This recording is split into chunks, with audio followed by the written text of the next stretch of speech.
بسم اللہ الرحمن الرحیم۔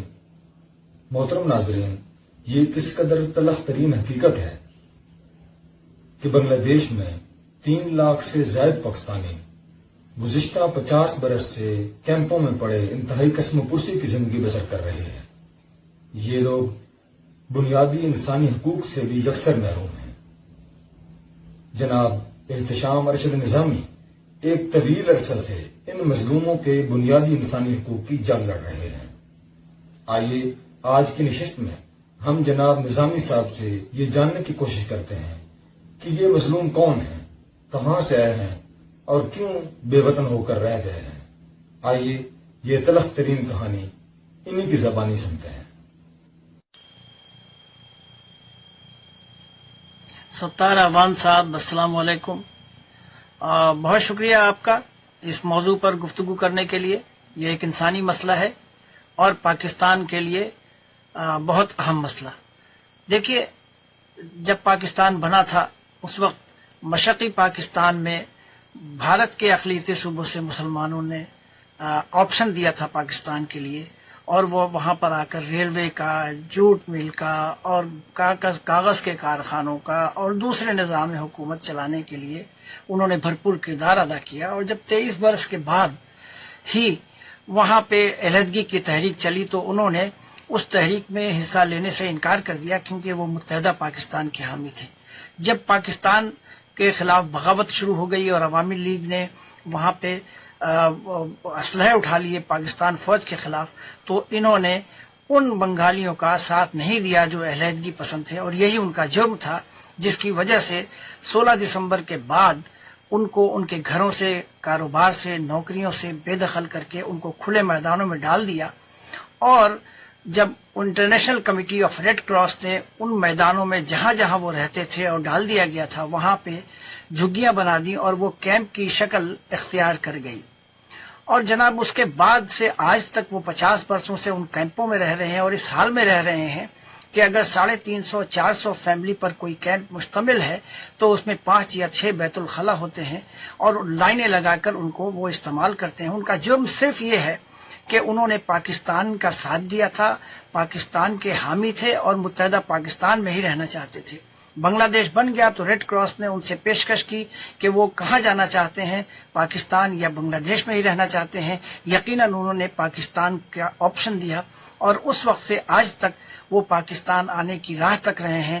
مگر پاکستان کی بیوروکریسی نے اس وقت بھی 1973 میں جب سہ فریقی معاہدہ ہوا دہلی میں، پاکستان، بھارت اور بنگلہ دیش، اس میں بھی پاکستان کی بیوروکریسی نے، اس وقت وزارت خارجہ نے ان کو لینے سے انکار کیا، مگر بھارت اور بنگلہ دیش کے اصرار پہ انہوں نے بہت تھوڑے سے لوگوں کو لیا، اور مزید لوگوں کو آنا تھا، مگر ایئر لفٹنگ اقوام متحدہ کی بند ہو گئی اور وہ وہیں رہے۔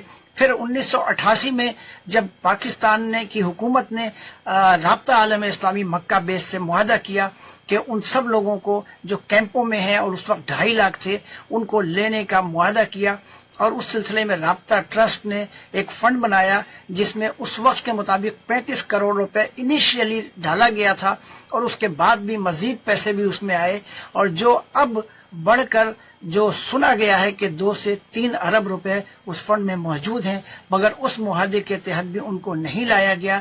پھر 1992 عیسوی میں میاں نواز شریف جب وزیر اعظم تھے اور خالدہ ضیاء بنگلہ دیش کی وزیر اعظم تھی، تو اسلام آباد میں دونوں نے مشترکہ اعلامیہ جاری کیا، اور اس کے تحت ان کو تمام کو لا کر پنجاب میں آباد کرنا تھا۔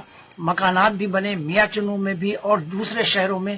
وہاں پہ کچھ لوگ ضیاء الحق کے زمانے میں اور نواز شریف صاحب کے زمانے میں لائے بھی گئے، بھٹو صاحب نے بھی کچھ لوگوں کو لایا، مگر وہ سب اب تک ان کا معاملہ ایسے ہی کھٹائی میں پڑا ہوا ہے۔ جو لوگ لائے گئے وہ اب تک انہی کالونیوں میں، پنجاب میں، میاں چنو میں آباد ہیں، اور وہاں ان کے بچے تعلیم پا کر نوکریاں کر رہے ہیں، کاروبار کر رہے ہیں، مگر پاکستان ان کو لینے سے انکاری ہے، جبکہ ان کے پاس فنڈ موجود ہے اور وہ لا سکتے ہیں۔ بنگلہ دیش تو ہمیشہ کہتی ہے کہ ان کو لے کے جاؤ۔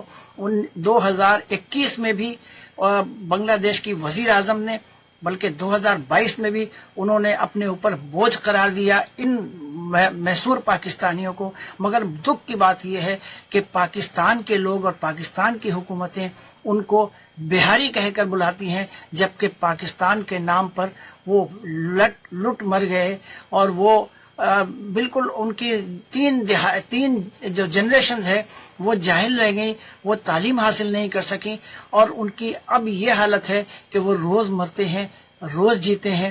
اس میں پاکستان کی حکومت لیت و لال سے کام لیتی رہی ہے، ہر حکومت معاہدے بھی کرتی رہی ہے مگر اس پر عمل درآمد نہیں کرتی ہے. ان کا حق ہے پاکستان کے اوپر اور ان کو پاکستان آنا چاہیے، ان کو پاکستان لانا چاہیے. ان کے لیے پاکستان کی پورے عوام کو، ان کی وہاں کی سیاسی جماعتوں کو، وہاں کے صحافیوں کو اور منصفوں کو، ججز کو آواز اٹھانی چاہیے اور اپنا رول پلے کرنا چاہیے. آج بنگلہ دیش کے کیمپوں میں حالت یہ ہے کہ وہاں پہ پراسٹیٹیوشن شروع ہو گئی ہے، وہ مجبور ہیں 50 برس سے اپنے پیٹ کیسے پالیں. تو اس سب چیزوں کا عذاب یقیناً ہم پر ہے، ہمارے کندھوں پر ہے. اس لیے خدا کے لیے پاکستان کے، میں آپ کی وساطت سے پاکستان کی حکومتوں سے، پاکستان کی صحافت سے، پاکستان کے ججز سے، عدالت سے اور پاکستان کے عوام سے اپیل کرتا ہوں کہ خدا کے لیے ان کے لیے آواز بلند کریں. ان کو لانے میں کوئی پرابلم نہیں ہے. افغانستان کے جو مہاجرین ہیں ہمارے بھائی ہیں اور وہ آپ کو پتہ ہے کتنی بڑی تعداد میں یہاں رہ رہے ہیں. اور جو لوگ ہم کشمیر کے لیے آواز بلند کرتے ہیں، ہم کشمیر کے لوگوں کے مظالم پر یقیناً ہم دکھ کا مقام ہے ہمارے لیے کہ وہ پاکستان میں آنا چاہتے ہیں اور ہم ان کے لیے کچھ نہیں کر پا رہے ہیں. مگر یہ جو 2.5 لاکھ 3 لاکھ لوگ ہیں بنگلہ دیش کے کیمپوں میں، یہ تو پاکستانی تھے. انہوں نے اپنی پاکستانی شہریت ترک نہیں کی ہے. آج بھی پاکستان وہ کے لیے ترس رہے ہیں اور پاکستان کے ساتھ حب الوطنی، پاکستان کے ساتھ محبت کی وجہ سے وہ یہ سزا بھگت رہے ہیں. تو خدا کے لیے ہم اپنے سینے ان کے لیے واہ کر دیں، اپنے باہیں ان کے لیے کھول دیں، ورنہ اللہ کے ہاں ہمیں اور آپ کو سب کو جواب دینا ہوگا. بہت شکریہ. عنایت. السلام علیکم.